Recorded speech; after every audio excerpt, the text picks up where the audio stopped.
Sejarah benteng yang berada di ujung timur Teluk Krung Raya ini tidak dapat dipisahkan dari sosok Kemala Hayati yang berjasa besar dalam mengawal diplomasi internasional antara Aceh dengan negara-negara Eropa.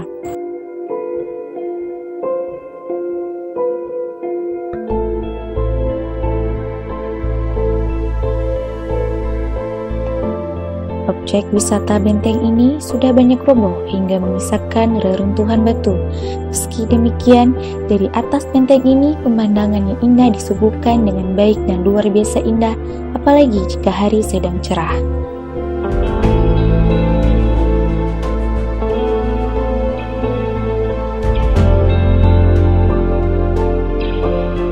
Benteng Inong Balai mungkin bukanlah salah satu tempat favorit.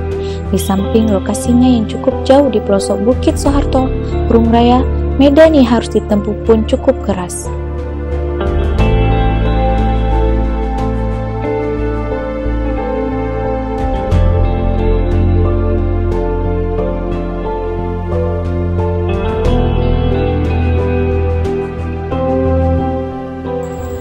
Dari beberapa sumber, Laksamana Mala Hayati adalah anak dari Laksamana Mahmud Shah bin Laksamana Muhammad Said Shah bin Sultan Salahuddin Shah yang memerintah kerajaan Aceh Darussalam pada tahun 936 sampai dengan 945 Hijriah atau 1530 sampai dengan 1539 Masehi.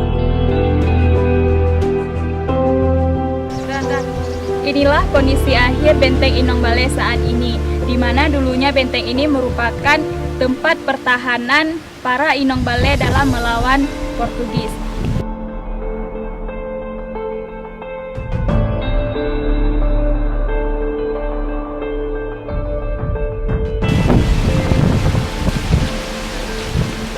Nah, beginilah tampak lubang ini jika kita lihat secara mendekat. Dan lubang ini jelas arahnya ke laut, karena untuk memantau jika ada serangan datang dari laut.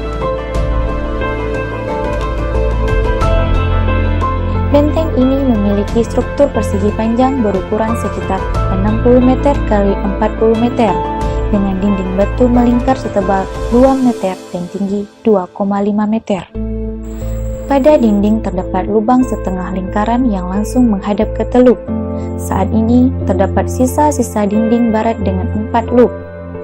Bagian dinding utara dan bagian fondasi struktur timur, walaupun saat ini bentuknya hanya berupa sisa-sisa reruntuhan, pengunjung tetap bisa menikmati pemandangan Teluk Krung Raya dan pelabuhan Mala Hayati yang mengesankan.